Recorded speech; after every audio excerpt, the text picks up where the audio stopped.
Good afternoon, and thanks for joining us for today's webinar, 5 Keys to Social Leadership Development. My name is Jessica. I'm on the marketing team with Biz Library, and I'll be the host for today's session.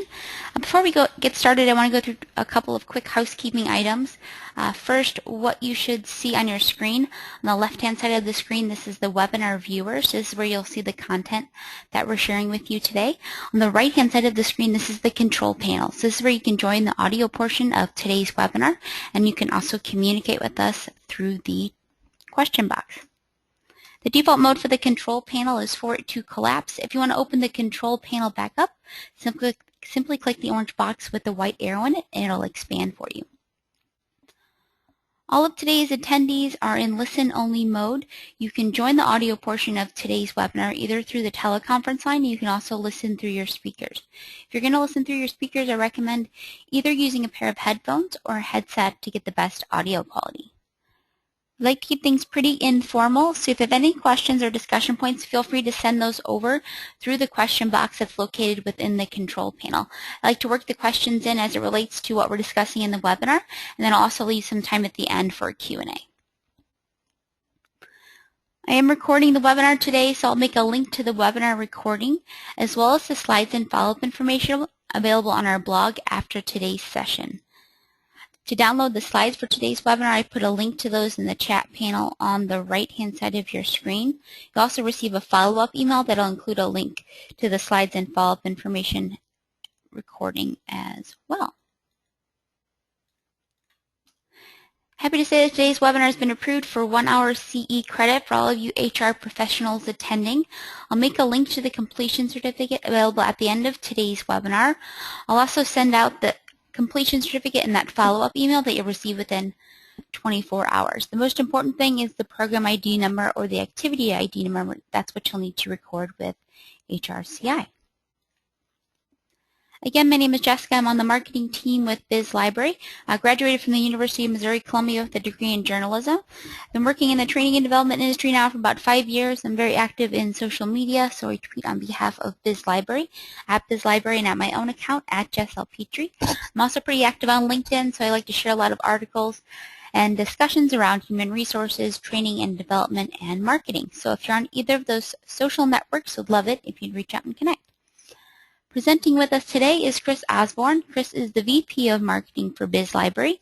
He's also worked in a consulting capacity with a Paris-based leadership development consulting firm where he helped organizations design and implement leadership and executive development programs.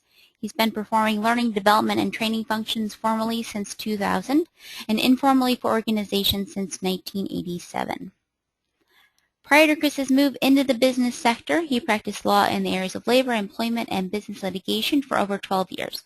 He graduated from WashU School of Law with honors in 1987. You can also find him on Twitter at Chris Osborne STL. He's also on LinkedIn, so I'm sure he'd love it if you'd reach out and connect as well. To give you just a little bit of background on Biz Library is a leading provider of online employee training and e-learning solutions. Our award-winning content library contains more than 7,000 online employee training videos covering every business training topic. So that includes communication skills, leadership and management, sales and customer service, compliance training, desktop computer skills, and more. Additionally, Biz Library's LMS, or Learning Management System, and social learning technology platform help HR and training leaders improve and manage employee learning.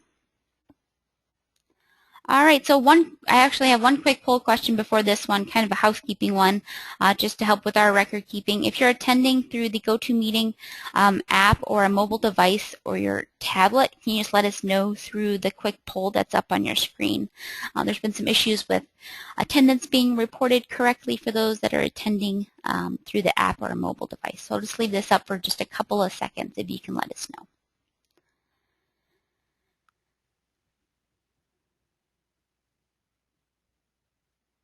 All right, great. Thanks, everyone. All right, so this next poll question gets us started with the content for today's webinar. So how would you describe your organization's leadership approach? Would you say A, leaders are born, not made? B, there are key leadership behaviors that can be developed? C, leadership is about the impact you have on your followers? D, leadership is about collaboration, connection, and shared values? Or E, something else? Hey, Jessica, how you doing? Hey there, I'm great. How are you? Good. Good. I caught you there at mid-breath. I was Did. afraid, uh-oh, I I'm was getting a muted. little, no, I got a little bit of a drink at Oh, okay. So, That's all. well, I was and trying to sneak it in. oh, that's okay. Hey, if for those of you responding and participating in the poll, if it's something else, let us know what that is in chat. This is a fairly new topic for us. I think this is the third time, maybe fourth time we've done this topic. So we're continuing to learn a lot more about our audience reaction to social leadership as an idea and kind of a concept. So this is really it's interesting for us. This has been a learning experience literally every time we've done this. So really curious to see how you all respond. All right. Well, it looks like most have participated. I'll go ahead and close it out. Share the results again. If you choose something else, let us know through chat so we can get an idea of what we're missing. All right, so it looks like we've got 44% said leadership is about collaboration, connection, and shared values. 34% the key is leadership behaviors that can be developed. 10% leadership is about the impact you have on your followers. 5% leaders are born, not made, and 7% said something else. Interesting results, and with the exception of the leaders are born, not made, so I'm interested to learn about the something else. So let's say 12%, but sort of exclude that, but that's 88% of the respondents in some way, shape, or form suggest that leadership skills can be taught, learned, and improved, which I love. That is absolutely wonderful to see that you're approaching leadership that way. I completely concur with you, by the way.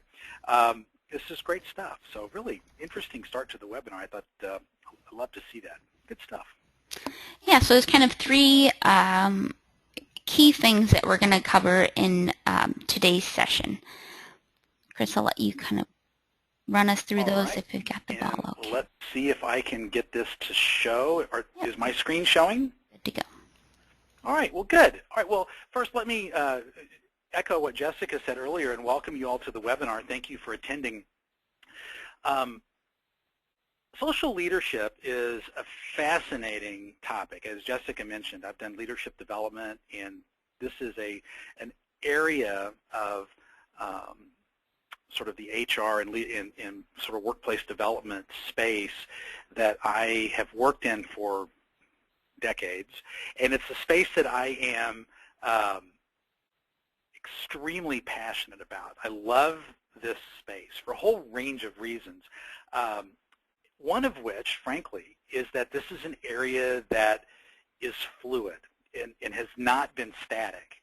Even since the first leadership models and theories emerged, right away there was evolution and pushback and research, and this is a fascinating area to look at. So we want to talk about the social leadership model and how it meets the challenges of today's workplace. And this is a newly emerging model that we're seeing begin to turn up in some interesting places in the thought leadership in this space.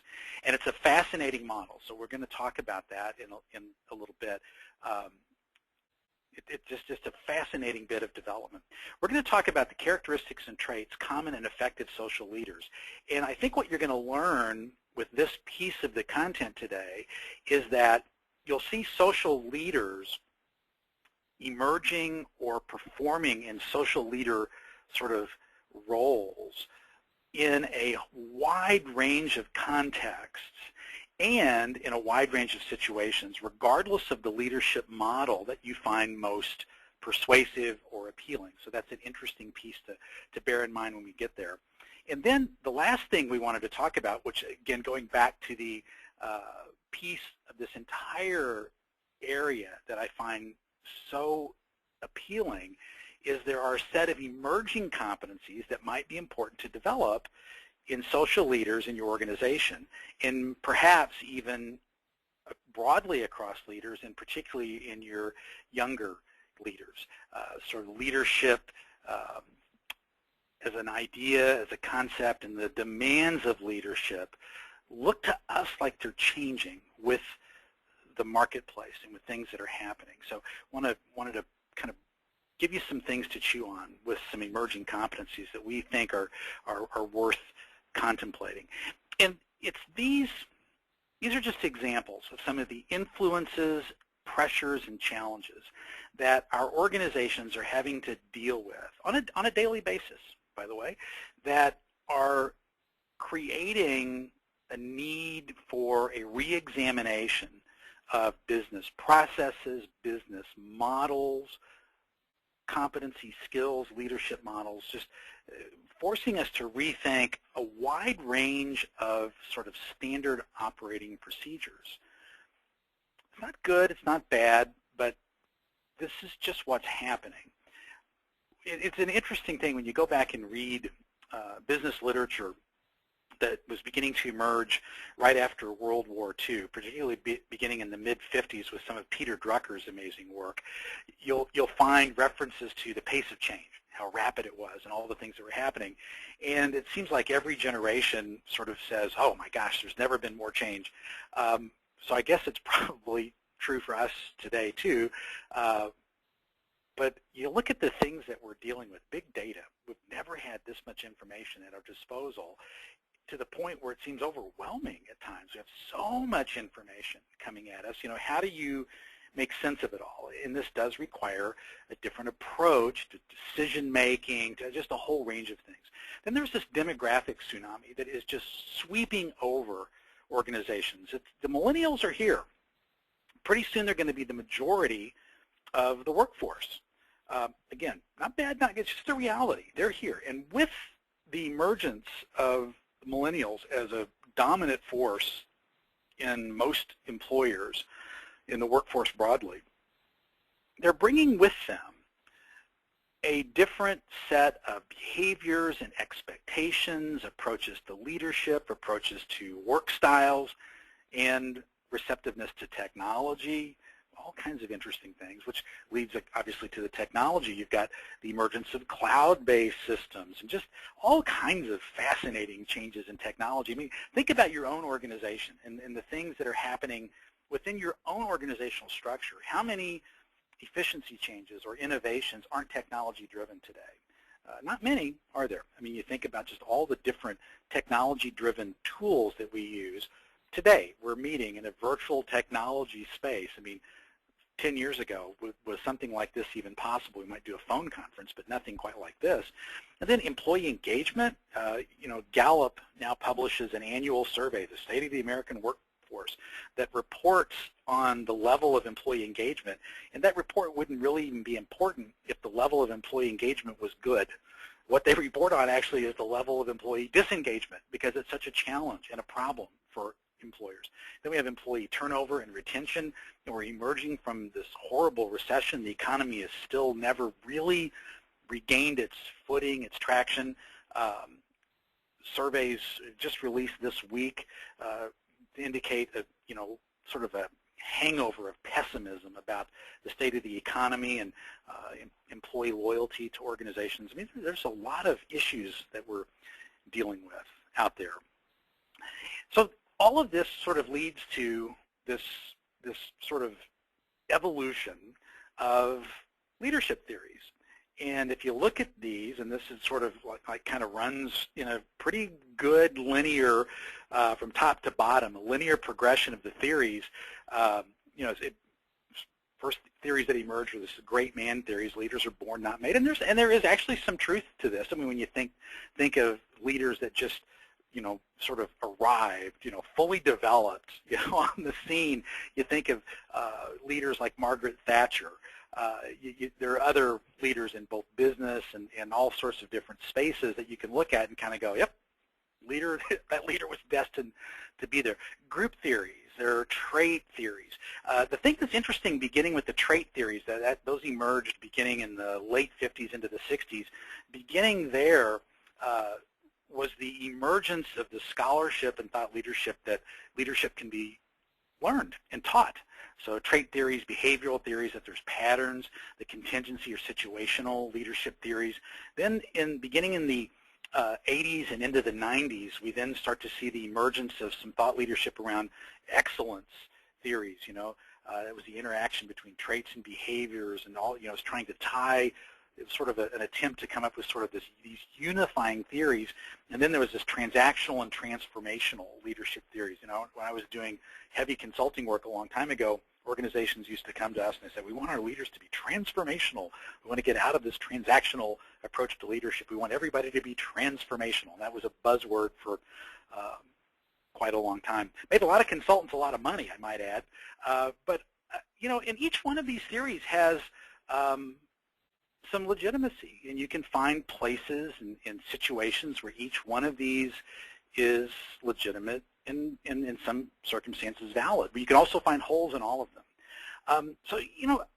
I come back to Peter Drucker so often because I think he's just his writings continue to be filled with such wonderful pieces of wisdom. And this is one statement that he made that I continue to come back to because it's so simple, and in its simplicity lies some amazing elegance. And I just love the way he states this.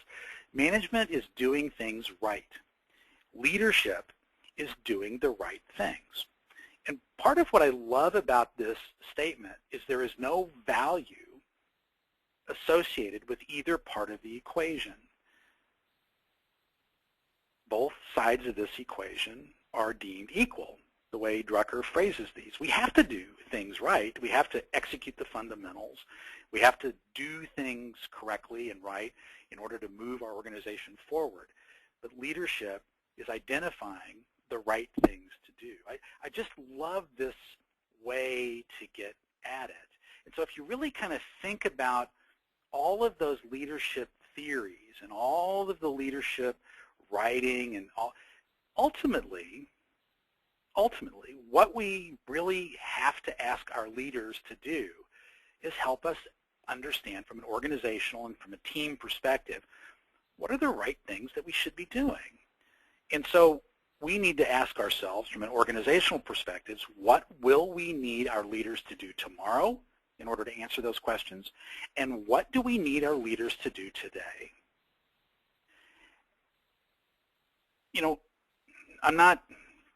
I wouldn't presume ever to get close to the level of wisdom of somebody like Peter Drucker.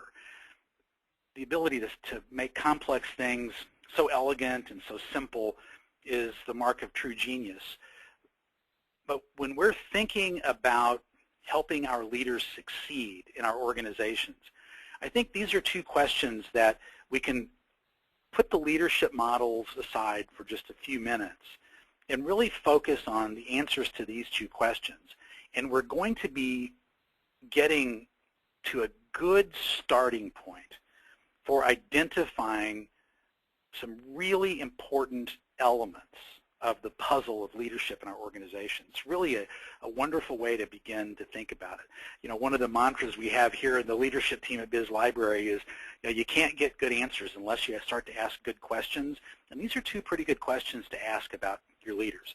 I love the question that Drucker gives us, what are the right things? And these are two really good ways to begin to get at that.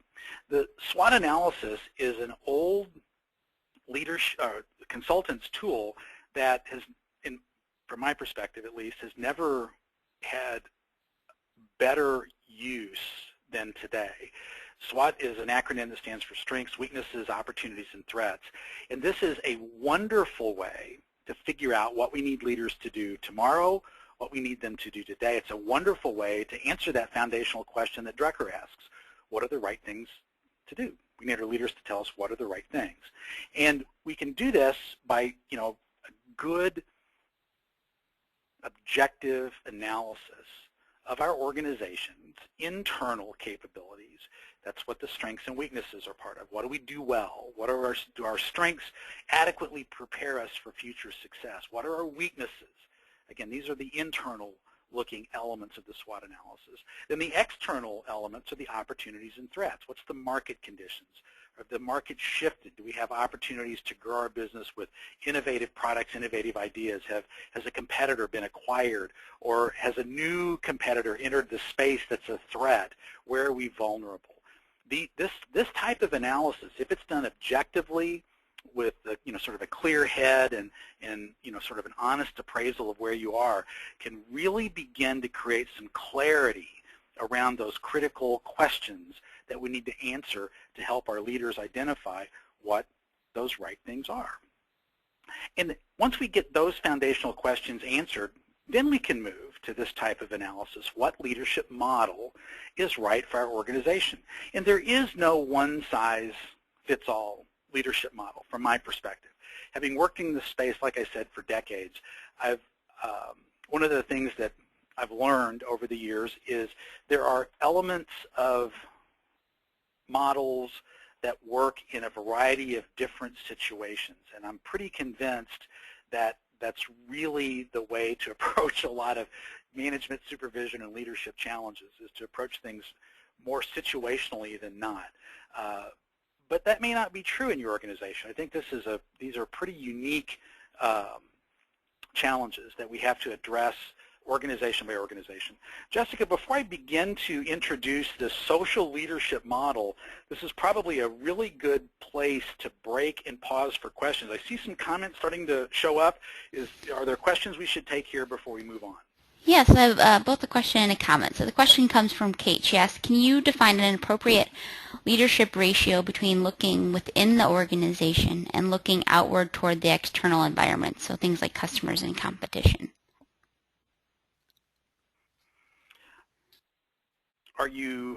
Is she referring to recruiting or? I think in looking at that SWOT analysis, what's the appropriate leadership ratio? So if you look at things like, analyzing your strengths and weaknesses, that would be more internally focused. And I guess there's an element to internal and external to all of them, but is there a certain ratio that we should guide our leaders to focus? So should we say we need to really be focusing on where our competition's going, what our customers and clients need, or do we need to first focus on what we need internally? So what do our employees need? What do we need to be successful? Got it. Okay, I'm sorry. Actually, the question was very clear. It was my mind that was muddy. I apologize. Okay, got it. Okay, so, and I'm going to give you a really, this is going to sound like I'm dodging this question, but I'm really not. It depends. It depends completely on the answers that you develop as you go through these questions. When I used to do this in consulting, I always approached that with an open mind, and we focused on each element independent of the other elements. So we focused exclusively on strengths for sometimes a half a day with the leadership team, senior leadership team. Then we focused on weaknesses for a half a day. Then we'd come back the next day and do opportunities for a half a day, then threats for a half a day. Then the consultants, we'd take all that back to the office and we'd spend an entire night going through it, weighing all of this sort of stuff. And we'd come back the next day and we'd do this weighting and begin to piece all this together to identify where the priorities begin to lie as you begin to pull things out and add things back. It's a complex analysis once you identify where you are. Typically, and it's not 100%, typically when organizations, from a strategic perspective, focus their energies on their strengths and their opportunities, in other words, focus on the positives, and spend a little less time minimizing the weaknesses. You have to plug the gaps. You got to be prepared for those. And less time responding to threats. They tend to be in better strategic places and tend to be more successful, which, if you think about it intuitively, makes sense. We are all better performers when we play to our strengths as individuals, and guess what? Organizations are too. That's one of the great lessons. I'm not a big fan of good to great, but that is in all respects. But that is one of the wonderful lessons of that thought leadership in this space. Is an organization, once we identify what we do well, can we do more of it? Can we leverage those things to better opportunities? Can we leverage those things we do well to better growth? That's typically where organizations are most successful.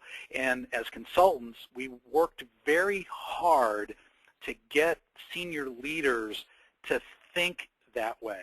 A lot of senior leaders like to focus on plugging, addressing weaknesses and culling that, or, focusing there, or, getting real reactive and defensive about threats. And we saw organizations that did that sometimes become less competitive and lose market share. So is there an appropriate mix?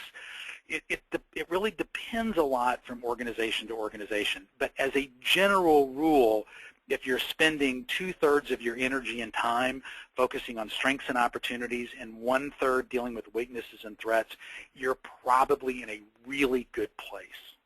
Okay? Yeah, good question. And then one other comment that I'd add from Darlene, she said, I personally feel that the more training is needed while at the supervisory level as opposed to being rushed with training when at a higher position. We have a lot of new directors with minimal experience and skills. I would love to have more training to enhance my skills, which is actually something that we're going to cover a little bit later in the webinar, talking about really targeting leadership at all levels of the organization. Yes, absolutely. Darlene, you're preaching to the choir. We completely agree with you.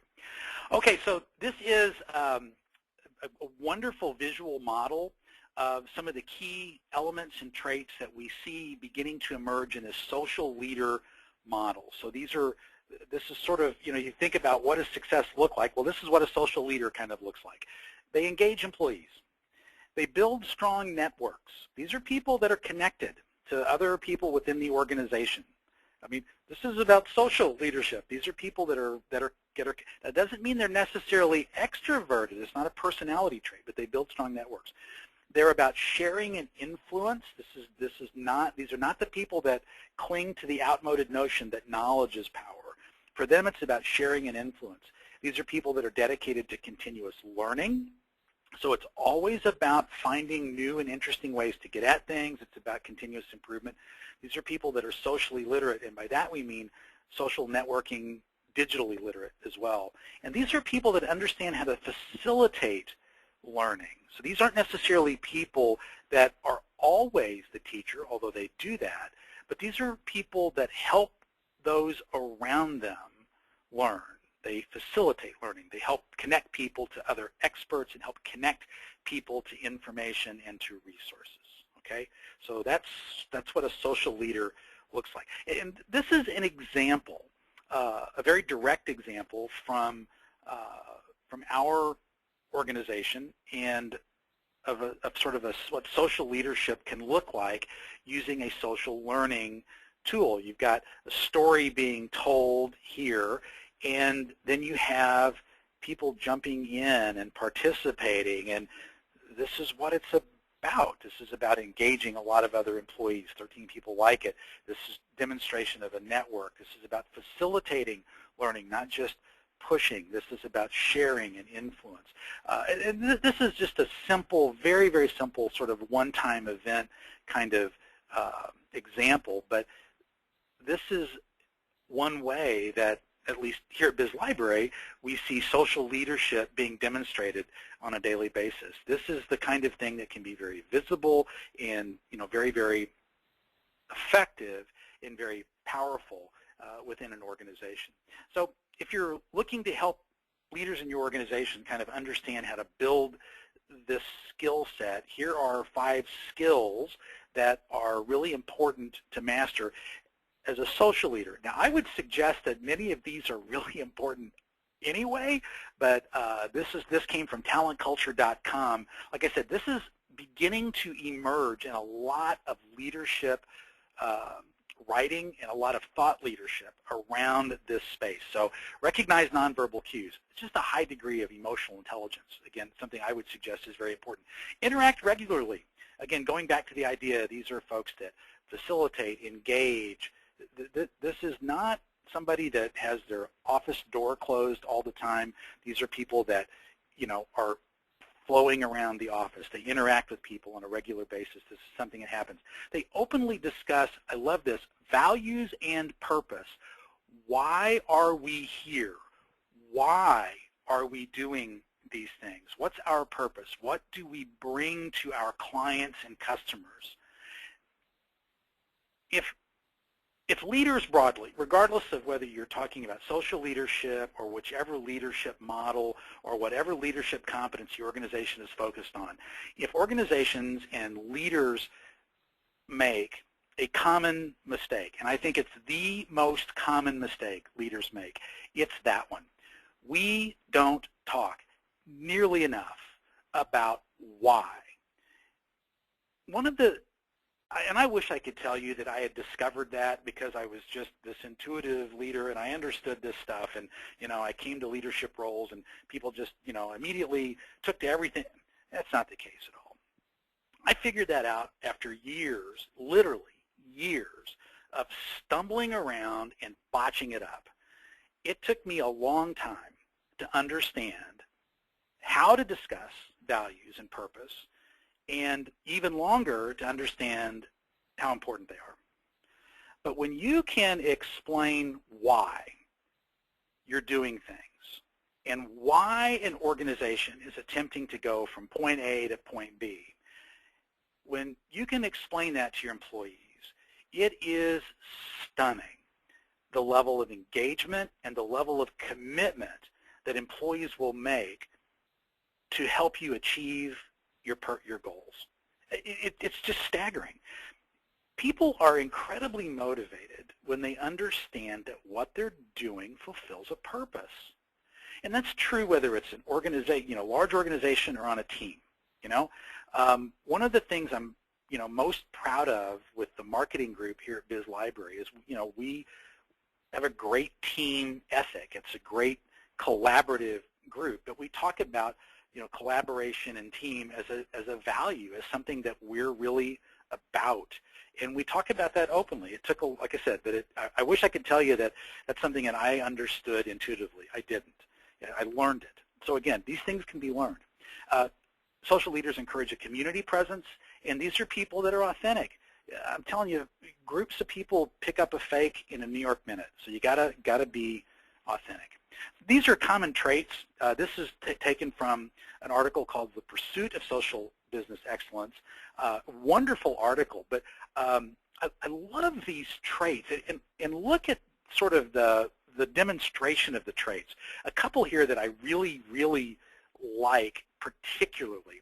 The collaborative. No one of us is as smart as all of us. That is a wonder. When you can get leaders to understand that, you're really onto an incredibly powerful realization. I love the forward-looking one as well. Embrace change by asking, well, what if we did it this way? What if? Phenomenal way to get things done. Anyway, you're going to get access to these slides, and I'll let you absorb this. But this is one to spend some time thinking about and reading and really reflecting on. I just love, and this is a wonderful article too, by the way. I highly encourage you to check that one out. So when you're thinking about building a leadership development program and really working towards identifying how you want this to work and flow in your organization, here are 5 questions to ask yourself. What is success? What is it going to look like, and how will we know it? What are the key competencies we want to focus on in this program, and what are the supporting behaviors that we want to see demonstrated? And what are the gaps? Where are we now, and where do we want to be? If you can answer those 5 questions as you're putting together your development program, you're going to have a pretty good program. So here's a program, proposed plan, so to speak, for developing social leaders. So focus on emerging competencies, which we're going to explain in just a minute.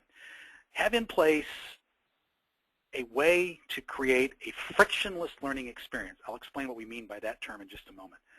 Leverage technology. This is going to be an extremely important piece of this, especially if you're going to be reaching millennials. Target all levels of leadership in your organization. Jessica already hinted at that. We're going to spend a moment on that. And focus on performance. Make that be a relentless focus on improving performance. And you'll be, again, amazed at the shift in the way your learning and development programs will impact your organization. All right, let's start with these emerging competencies. On the left-hand side, when you go look back over beginning in the 50s all the way into the 80s, and you start, well, actually even recently, if you look at competency models for leaders, you're going to see in some way, shape, or form most of these either laid out directly or represented: vision, interpersonal skills, intelligence, character, ability to develop others. Now, we're not saying that these have disappeared or gone away. I mean, we'd like our leaders to be individuals of character and be intelligent and have good interpersonal skills. But what we're seeing is an emerging way of expressing leadership, an emerging model of competencies that looks and feels differently, that responds differently to this marketplace and this work environment. Collaboration. Again, think about the emergence of Gen Y. These millennials are very, very collaborative, wired to be collaborative. Learning agility. You know, we're organizations that can adapt and move quickly from place to place within their marketplace, within, you know, be able to really innovate. Leaders that can do the same thing. Learning agility, extremely important. People development. Digital literacy. We talked about, you know, how critical digital skills are. And global citizenship, really having the ability to place what you and your organization are doing to a much broader context is extremely important. We are no longer really in any way, shape, or form working in local economies anymore. We mentioned learning agility. It's a set of behaviors that helps individuals perform effectively and make decisions in unfamiliar circumstances. The first time that I was really began to explore this concept, we found it in the cover article of Human Resources Executive. The title article is called The Importance of Agility. Highly recommend that you read this article. It is really inspiring on a number of levels. But the thing that I found most exhilarating about the article was the central role that the authors ascribed to learning and development professionals in the future success of organizations in this crazy marketplace.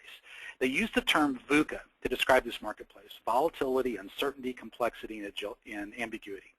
And they said that learning agility is going to be nearly the price of admission for leaders in such a world, and that it's up to learning and development professionals to lead the way to learning agility for leaders and for organizations to be successful. It's a fabulous article, and like I said, I love this article, and I love the fact that they placed front and center learning and development professionals as key to the success of organizations in this marketplace. It's just a great read, highly recommend it. I've actually read several books that were referenced in that article. I continue to find inspiration from this piece of work. So again, I highly recommend it. So, you know, if you're going to build agile learners, how you going to get there? And it's if you're going to do this, it's really going to be important that you embrace learning agility as a key competency. But if you step back and think about all the things that are happening all around us, think about jobs in your organization. Are there jobs that are important in your organization that weren't important 3 to 5 years ago? Are there jobs in your organization that maybe didn't exist 3 to 5 years ago? I can guarantee you there are jobs in our organization that didn't exist even 2 years ago. But think about HR, think about marketing, think about IT, think about important functions in every organization, and think about how they've evolved just in the past 3 to 5 years. And if we can develop learning agility, the ability to adapt, the ability to learn, relearn, and unlearn skills as they become important in this marketplace, what does that do for our organization's ability to adapt and be agile competitors and participants in a world that changes the way this world does? It creates a whole different sort of model for success, doesn't it? It's a real different way to get at this. So this is a really great way to begin to think about how we prepare our leaders, employees, and organizations for success, and learning agility becomes central to that preparation. It's, again, a key thing. So one of the elements we talked about in that 5-point cycle of development is frictionless learning. And I wish I could take credit for coining this phrase. I can't. Dean Bichet, the president of the company, referred to creating a frictionless learning experience. And what he means by that is it really beautifully illustrated with this slide. It's sort of smoothing out the learning experience for your employees, creating no friction between your employees and the content, the learning content that they need to perform their jobs effectively, so that the content's reliable and it's delivered to them immediately, that it's relevant, and that it's of high quality, so that there's no barrier between them and the content. It's frictionless. They know where to find it. It's easy to get to. It's something that they can grab on demand whenever they need it, however they need it. And that requires a different, maybe, approach to learning strategies. And this is, we do a webinar on this. We have an ebook on this same topic, something that's definitely worth taking a look at. These elements of a next generation learning strategy, if you take these to heart, you can really begin to create that sort of frictionless learning experience. Again, you're going to have access to these slides, and we do have, like I said, a whole webinar on this topic, which I would love for you to join us for sometime. But alignment with goals, awareness of culture, doing a performance, not a gap analysis. We're going to talk about performance in just a minute. A different content strategy, evaluation and success criteria, and then a dedication to constant marketing and communication about what you're wanting to do. Jessica just put that link up to that ebook. And then, which leads us right to leveraging technology. So if you're going to have a frictionless learning experience, that also means that you have to have ready access to that content regardless of where employees are. And you think about small companies, many smaller companies now have remote and off-site employees. People work from all sorts of places today. So that's going to require technology-based learning platform and content pushed that way. So how are we going to do that? Our training and development professionals have to be technology literate. We have to be able to participate. We have to understand how to use technology to get learning content in the hands of employees. These things really become no longer optional tools. These become mandatory tools. Extremely important way to get at this. And then we have to get our head wrapped around targeting multiple levels of our organization, particularly if we're going to make a commitment to social leadership.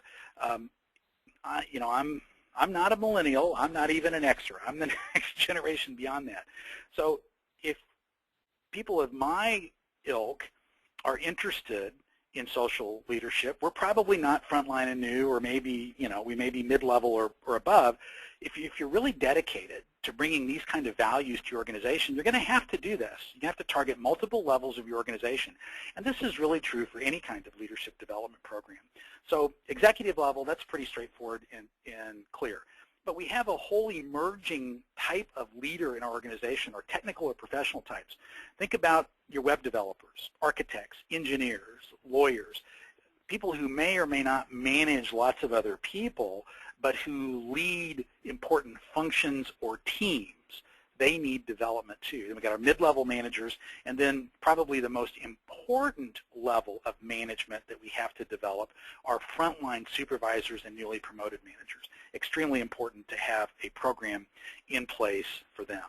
And then finally, it's critical that we have a relentless and laser-like focus on performance. I mentioned earlier that one of those elements of a next generation learning strategy was a performance analysis, not a needs analysis. There's a reason for that. There's a reason we need to be focused on performance. Step back and think about it for just a second. What's the ultimate objective of development? Our ultimate goal should be to improve the performance of our organization, right? And therefore, the development objectives for each employee should be to help improve the performance of the employee, which means we have to focus on areas, the strategic areas that we're looking to see improved performance in. Okay, so social leadership. If we accept that that model of leadership can be more engaging, can help foster a learning culture, can help foster innovation, can help move our organization forward, then we need to focus on those areas where performance can in fact be improved. We want to focus on performance.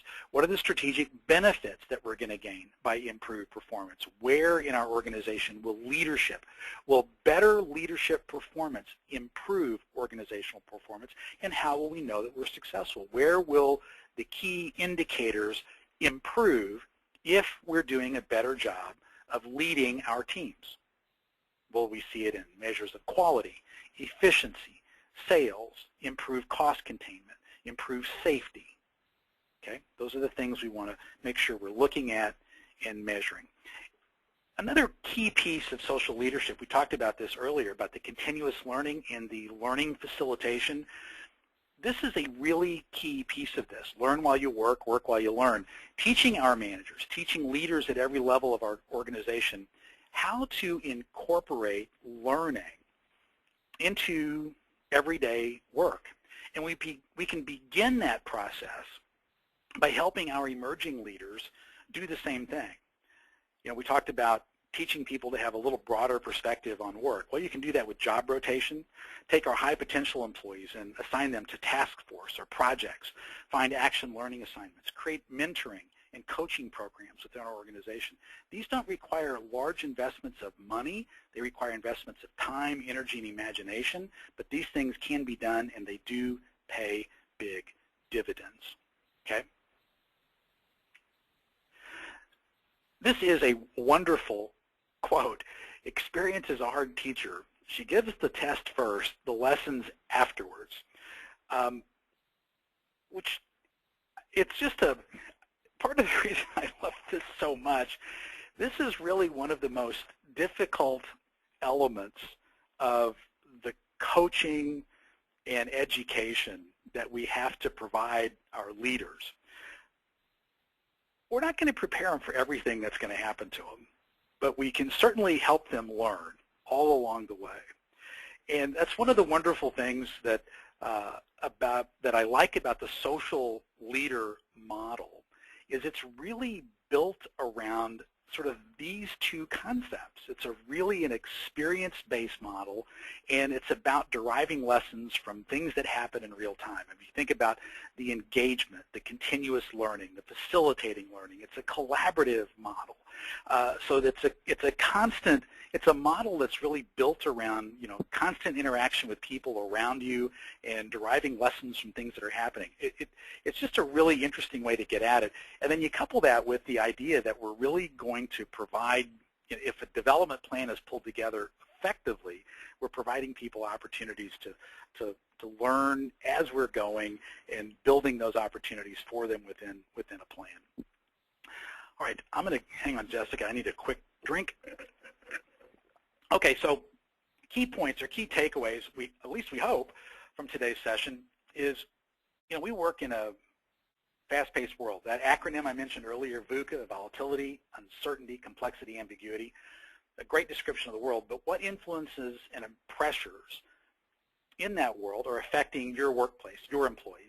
And it's important, as you begin to understand those things, to take the time to understand internally where you're strong, where you're weak. Understand externally what market opportunities are out there for you and where your business might be under threat. And as you begin to step back from those things, this is a great way to understand and help leaders be able to answer that question: what are the right things? Where should we focus our energy, time, and effort? By focusing our energy on leaders, we can become a more agile organization, able to take on whatever challenges we're faced with. And that's one of the things I loved about a focus on learning agility. That's one of the things that we picked up on in that wonderful article, The Importance of Agility. There's a wonderful book mentioned in there, The Agile Leader, written by Victoria Swisher, which really, really helps amplify this point number 2. And then last but not least, social leadership development, an emerging model that focuses on collaboration and values, important in today's workplace. A really interesting emerging area of thought leadership that we think is extremely relevant in this work environment. Jessica, I'm going to pause and hand it over to you to begin to wrap up, and then we've got plenty of time, I think, for some questions. Great, sounds good, Chris. Continue to add questions over in the chat panel on the right-hand side of your screen. While you're posting those, I have a couple of recommended resources for all of today's attendees. The first is a piece of the Biz Library collection, so they're called leadership lesson videos. So they're considered just-in-time informal learning resources. So they're essentially short video clips, but it really makes external insights accessible, actionable, and affordable, and it really promotes organization-wide learning. So it can be a great way to start off a meeting. It can be a great way just to start your morning and kind of get your mindset right. But some of my favorite videos that are in the collection are included in these leadership lessons. Additionally, I have two other a course series and another course. So this first one is on developing followers and then developing yourself as a leader and empowering followers. So this explores the idea of how you can help your employees become better followers, so if you're in a leadership role, and how you can take an action and really develop yourself and your leadership skills as well. And then the second one, it's kind of a funny name, it's called Impedership, but it looks at, we can learn a lot from the mistakes that we make. So it takes a look at, in a humorous way, it takes a look at some of the mistakes that leaders make and how we can avoid those. So it's a funny one, and I'd recommend that one as well. All these courses are included in the Biz Library collection, so really our goal is to provide you the resources and support that you need to deliver a frictionless learning experience to your leaders and employees across the organization. So if you'd like to try out any of the resources that I recommended or the 7,000 plus other courses that are included in the collection, you're welcome to do so. I'll put up a quick poll and just let me know through that if you'd like to do a free trial. All right, so some good questions to kind of kick things off, Chris. This first one comes from Lisa. So she asked, at what point must we determine that a leader is simply not effective, no matter how much training has been given? I have people in leadership positions who are afraid to make decisions. The only answer to problems that arise is to terminate those that they manage. As a one-person HR department, it's exhausting. That would get exhausting. Oh, I can't even imagine what that's like. Oh, Lisa. Well, there isn't a great answer to this other than the one that I think you probably know already, and that is that particular leader is the problem, and that particular leader is the one that needs to be put on a performance improvement plan, and that particular leader is probably the one that needs to go, not the employees that report to them. So this gets back to something that I talk about quite a bit. There's a real basic question. We talked about it in today's webinar too. What does success look like for that leader? And that would be a question that would be worth asking that leader and that leader's supervisor together. What does success look like? Let's just say it's Bill. What does success look like for Bill? And does it look like, and then describe the circumstances. The answer to that's likely going to be a resounding no. Well, that's not what we want to be happening here. So, all right, so if that's not what we want, then what do we want? What does success look like for Bill? And then, so that's what success looks like. That's the desired state of performance. Here's the current state of performance. So how do we go from the current state to the desired state? What are the behaviors that have to improve? And what are the competencies that will help Bill improve those behaviors? What are the competencies that are reflected in the behaviors that we need to improve? That's what you're going to have to do. And that's one of those courageous conversations that I wish I could tell you was easy. It's not. Those are always complex and always difficult. And this is a classic example of somebody who may never be receptive to the concepts of social leadership. I mean, this is somebody that probably is not wired to be collaborative, is probably not wired to connect, not wired to engage. But all of those things sound like they're missing in that environment there. But that's really what it's going to take to get there from my perspective. All right. This next question is from Kira. She asks, how can we provide opportunities for our leaders to learn by doing while minimizing the risks associated with mistakes or failure? Oh, good question. I used to run into that quite a bit in the consulting world. It's like, well, if we give them this project, what if they botch it up? Well, maybe they will. Maybe that's going to happen. One of the things that's important is that employees that are in a development stage in their career, they have to have ownership of projects and their work role. And part of what comes with that sometimes is the freedom to fail and the freedom to make mistakes. Otherwise, there's no real ownership. So you just have to make sure that the projects that you give, the assignments, the special work projects, whatever it is, can't tank your business or cost you millions and millions of dollars. But there's going to be mistakes, and those come with the turf. That's just the natural part of learning and development. So be prepared for them, but you can't punish for them. Hopefully the employees that are participating are there because they're motivated to learn and motivated to grow, and trust me, they're going to feel bad as well. The objective is to learn from the mistakes and not repeat them, and dust them off and send them out there and let them try again. But yeah, you can't make people feel defensive and afraid to make mistakes, because then they're never going to get out there and make decisions and take appropriate risks and move your organization forward. That you definitely don't want to encourage. Jessica, I saw a question or a comment early that I wanted to address. Let me see if I can find it here real quickly. Yeah. Another thing I'd add with the learn by doing is look at some of the there's some cool resources out there. So there's things like we have things called Impact and Challenge series courses. So it's the concept of doing. So you're putting the employee or the leader in the driver's seat, but it's in a simulated environment. So basically, you're given a situation, you're asked to make decisions. You have a video which looks like you're in a meeting with someone, or you have an email that someone poses a question, and it takes about 7 to 15 minutes to complete the course, but it really simulates kind of what that action would, or what that situation would be like in real life. So there's some other options too, besides like in real life project teams. Yeah, that's a good point. When we asked earlier about the something else in the first poll, we got a comment from Angela, which I thought was interesting, and it's a common issue, I think, that comes up. She said something else. It depends on the situation and a do as I say, not as I do attitude. And that jumped out at me when I saw that, and I wanted to make sure that I addressed that real quickly before we got away today. That is unbelievably common.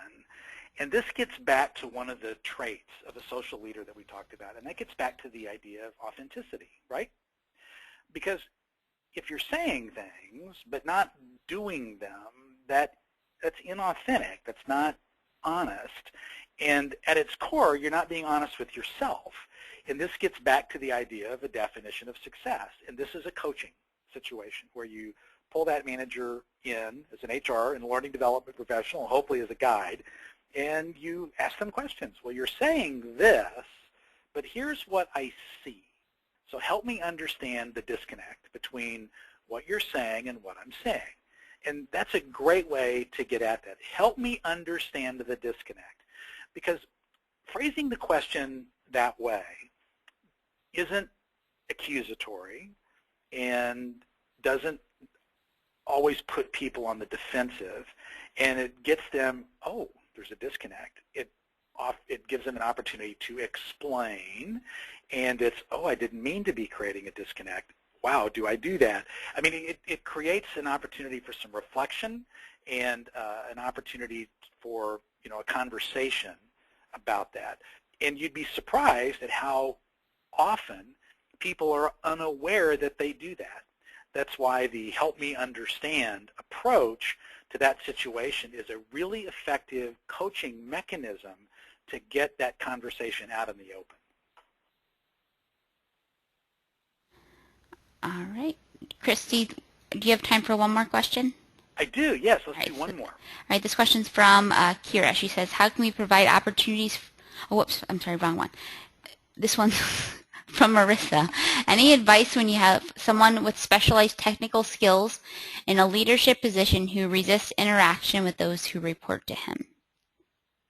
Well, and that happens frequently with people with specialized technical skills, engineers, architects, people who are brilliant in a specific area, but haven't necessarily focused on those interpersonal elements of leadership and supervision and relationship building over the course of their career for any number of reasons. They may not have been motivated that way or haven't been taught that they're important. Well, so here, again, this gets right back to a coaching conversation. This gets down to, I hate to keep coming back to this, but you have to clarify for them, Frank, this is what success looks like in this role. Here are the things that we need you to be able to do. And for a lot of people, it's not that they're not willing to do it, they just may not know how to do it. So that's the first thing you have to figure out. Are they willing? Odds are they probably are. Then the next piece of it is, if they're willing and they just don't know how, that's where some great content, we actually have some really good content on that within the library. Get them some training and, engage with them. That's where you as a leader, as a learning leader, can begin to model the kind of behaviors you want them to engage in. So that's really how to get that. All right. Great questions today. I'll go ahead, we're right at time, so I'll go ahead and wrap things up. For those of you that are attending for HRCI credit, I put a link to the certificate in the chat panel on the right-hand side of your screen. I'll also send out a follow-up email. You should receive that in your inbox around 4 p.m. Central Standard Time. That includes, or I guess it's daylight time now, Central Time. You get it, 4 p.m. That includes a link to the certificate, the webinar recording, as well as the slides and follow-up information. We do these webinars every week. They're free to attend. They're HRCI approved. You can find the schedule on our website at bizlibrary.com/webinars. Next week we have up building a business case for online employee training. So again, thank you so much for joining us today. Thanks, Chris, for presenting, and hope to see you at a future session. Everybody have a great long holiday weekend, and we hope to see you soon.